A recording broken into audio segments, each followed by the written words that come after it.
Dear students, BSc part third botany के paper first की class में आज हम जो टॉपिक लेने जा रहे हैं, जिसके बारे में हम पढ़ेंगे, वो है परमेबिलिटी यानी पारगम्यता। पारगम्यता किसे कहते हैं? The property due to which a membrane allows diffusion of gases, liquids and dissolve substance through it is called permeability यानी पारगम्यता। किसी भी पदार्थ का कोशिका में प्रवेश या उससे बाहर निकलने की जो प्रक्रिया होती है, वो कोशिका झिल्ली की पारगम्यता पर निर्भर करती है। पारगम्यता के आधार पर मेम्ब्रेन्स को, सेल मेम्ब्रेन्स को चार प्रकारों में हम पढ़ते हैं। वन इज़ इम्परमिएबल, जिसे हम अपारगम्य कहते हैं। नंबर टू इज़ परमिएबल यानी पारगम्य झिल्ली। Number three is semi permeable यानी अर्ध पारगम्य झिल्ली। और नंबर फोर्थ इज़ सेलेक्टिवली और डिफरेंशियली परमिएबल अर्थात चयनात्मक पारगम्य या विभेदक पारगम्य। सबसे फर्स्ट है, पहला है इम्परमिएबल मेम्ब्रेन यानी अपारगम्य झिल्ली। इस झिल्ली से होकर कोई भी अणु आर पार नहीं जा सकते हैं। न तो सॉल्वेंट मॉलिक्यूल्स न ही सोल्यूट मॉलिक्यूल्स इस झिल्ली से आर पार जा सकते हैं। आगे बढ़ने से पहले सबसे पहले हम ये जानेंगे कि सॉल्वेंट और सोल्यूट मॉलिक्यूल्स किसे कहते हैं। सॉल्वेंट मॉलिक्यूल्स उन्हें कहते हैं कि ऐसा सॉल्यूशन या ऐसा मीडियम जिसके अंदर हम दूसरे पदार्थ को मिलाते हैं, उसे हम सॉल्वेंट मॉलिक्यूल कहते हैं। जैसे वाटर है तो वो सॉल्वेंट मॉलिक्यूल का काम करता है, जिसके अंदर हम जैसे चीनी मिलाते हैं, नमक मिलाते हैं, तो यहाँ पे water is a solvent molecule और नमक या चीनी की जो पार्टिकल्स हैं वो यहाँ पे कहलाएंगे सोल्यूट पार्टिकल्स। तो जिन्हें हम मिलाते हैं वो सोल्यूट पार्टिकल्स कहते हैं और जिस मीडियम में मिलाते हैं उसे हम सॉल्वेंट मीडियम कहते हैं। दूसरा है परमिएबल यानी पारगम्य झिल्ली। इस प्रकार की झिल्ली से होकर के सॉल्वेंट और सोल्यूट दोनों प्रकार के मॉलिक्यूल्स आर पर आ जा सकते हैं। इम्परमिएबल मेम्ब्रेन का जो उदाहरण है वो प्लांट सेल पे जो क्यूटिकल लेयर्स पाई जाती है वो है, और परमिएबल मेम्ब्रेन जो है उसका एग्जाम्पल है प्लांट की कोशिका भित्ति यानी सेल वॉल। तीसरी प्रकार की जो मेम्ब्रेन है वो है सेमी परमिएबल यानी अर्ध पारगम्य। अर्ध पारगम्य प्रकार की झिल्ली से होकर सॉल्वेंट के अणु ही आर पार जा सकते हैं। केवल सॉल्वेंट मॉलिक्यूल्स जो होते हैं वही इसके अंदर से आर पार जा सकते हैं, सॉल्वेंट मॉलिक्यूल्स नहीं जा सकते हैं। इस प्रकार की झिल्ली जो होती है वो पाथवे में बहुत कम पाई जाती है, बहुत रेयर पाई जाती है। और फोर्थ जो है, जो सबसे इम्पोर्टेंट है, वो है सेलेक्टिव परमिएबल या डिफरेंशियली परमिएबल। सेलेक्टिव जैसे नाम से ही पता है कि सेलेक्टेड मॉलिक्यूल्स को ये एंट्रेंस देती है। तो इस प्रकार की झिल्ली से होकर सॉल्वेंट मॉलिक्यूल्स का प्रवेश होता है और कुछ सेलेक्टिव सोल्यूट मॉलिक्यूल्स ही इसके अंदर से आ जा सकते हैं, लेकिन उनकी जो दर होती है वो अलग अलग होती है। Exchange of only selected ions और स्मॉल मॉलिक्यूल्स। एग्जाम्पल है plasma membrane. It is permeable to gases like CO2, O2, N2, solvent like alcohol, ether, chloroform, organic substance like mono and disaccharides, fatty acids, amino acids, glycerol, but it is impermeable to polysaccharides, phospholipids and protein. चार प्रकार की झिल्लियों का हम यहाँ पे समझ सकते हैं। जैसे फर्स्ट इज इम्परमेबल।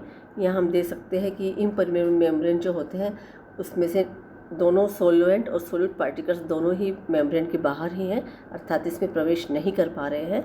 और सेकंड हमें दिखाई दे रहा है यहाँ पे परमेबल प्रकार की मेम्ब्रेन। इसमें हम देख रहे हैं कि सोल्यूट और सॉल्वेंट दोनों पार्टिकल जो है वो मेम्ब्रेन के अंदर प्रवेश कर पा रहे हैं और बाहर भी निकल पा रहे हैं। और तीसरी प्रकार की जो मेम्ब्रेन है वो है सेमी परमेबल। इस झिल्ली से होकर केवल सॉल्वेंट मॉलिक्यूल्स ही इसके अंदर प्रवेश कर रहे हैं, सोल्यूट मॉलिक्यूल्स नहीं कर रहे हैं। और फोर्थ इज सेलेक्टिव परमेबल। तो सेलेक्टिव परमेबल के अंदर सॉल्वेंट मॉलिक्यूल्स प्रवेश कर रहे हैं और इसके साथ साथ कुछ सेलेक्टेड दूसरे मॉलिक्यूल्स हैं वो भी इसके अंदर प्रवेश कर रहे हैं। सेलेक्टिव परमेबल मेम्ब्रेन जो है उसका एग्जाम्पल प्लाज्मा मेम्ब्रेन है, टोनोप्लास्ट है, और सेल ऑर्गेनेल्स के चारों तरफ पाई जाने वाली जो मेम्ब्रेन झिल्लियाँ होती हैं वो सेलेक्टिव परमेबल प्रकार की होती हैं।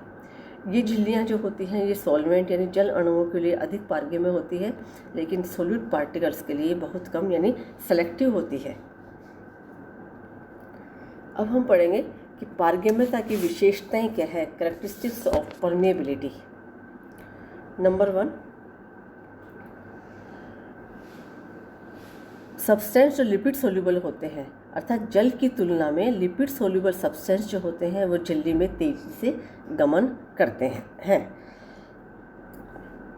नंबर 2, कुछ केमिकल्स जैसे carbon dioxide, oxygen, ammonia, ethanol, water, lactic acid झिल्ली में तेजी से गमन करते हैं। नंबर 3, मोनोवैलेंट आयंस जो होते हैं वो इसमें तेज़ी से प्रवेश करते हैं डाइवैलेंट आयंस की वजह से, डाइवैलेंट आयंस की अपेक्षा, और डाइवैलेंट आयंस जो होते हैं वो ट्राइवैलेंट आयंस से अधिक तेज़ी से इसमें प्रवेश करते हैं। 4, अनडिसोसिएटेड मॉलिक्यूल्स इसमें बहुत धीरे प्रवेश करते हैं। 5 है कि बड़े अणु जो होते हैं ये झिल्ली से बहुत धीमी गति से इसमें गमन करते हैं। नंबर 6, रेस्पिरेटरी इनहिबिटर्स यानी श्वसनीय अवरोध जैसे पुअर एरिएशन कुछ पदार्थों के मॉलिक्यूल्स के प्रवेश को कम करते हैं। और लास्ट है कि कैल्शियम की जो अधिकता होती है वो पारगम्यता को कम करती है, जबकि सोडियम की अधिकता इस पारगम्यता को बढ़ाती है। अब हम पढ़ेंगे कि पारगम्यता को कौन कौन से कारक जो है प्रभावित करते हैं। Factors affecting permeability of membrane. 2 तरह के फैक्टर्स हम स्टडी करेंगे इसके अंदर। पहला है एक्सटर्नल फैक्टर्स और दूसरा है internal factors. Number 1 is external factors, बाहरी कारक, जिसे हम बाहरी कारक कहते हैं। बाहरी कारक में है फिजिकल एजेंट्स, भौतिक कारक, केमिकल एजेंट्स, रासायनिक कारक, और थर्ड है ageing of cells. First is physical agents. Physical agents में जैसे हाई टेम्परेचर है, हीट है, low pressure for oxygen and carbon dioxide है, रेडिएशंस होते हैं, ये सब प्लाज्मा मेम्ब्रेन की पारगम्यता यानी परमेबिलिटी को इंक्रीज करते हैं, बढ़ाते हैं। सेकंड इज़ केमिकल एजेंट्स, जैसे रासायनिक जो एजेंट्स हैं जैसे ईथर है, बेंजीन है, क्लोरोफॉर्म, एसीटोन, और कोई भी टॉक्सिक सब्सटेंस जो होते हैं जब एक्सटर्नल मीडियम यानी बाहरी माध्यम में या सॉल्यूशन में ऐड कर दिया जाता है, मिला दिया जाता है, तो पारगम्यता जो होती है झिल्ली की वो बढ़ जाती है। थर्ड फैक्टर जो है एक्सटर्नल है वो है एजिंग ऑफ सेल्स, सेल्स की उम्र।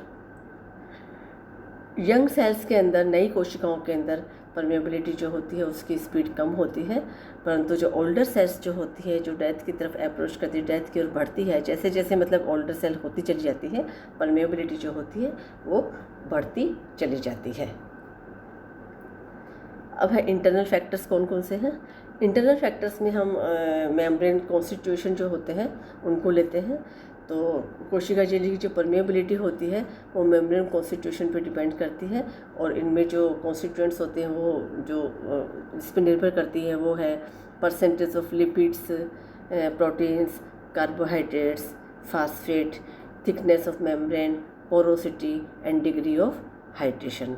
तो ये है हमारे फैक्टर्स जो परमेबिलिटी को अफेक्ट करते हैं, इंटरनल एक्सटर्नल फैक्टर्स।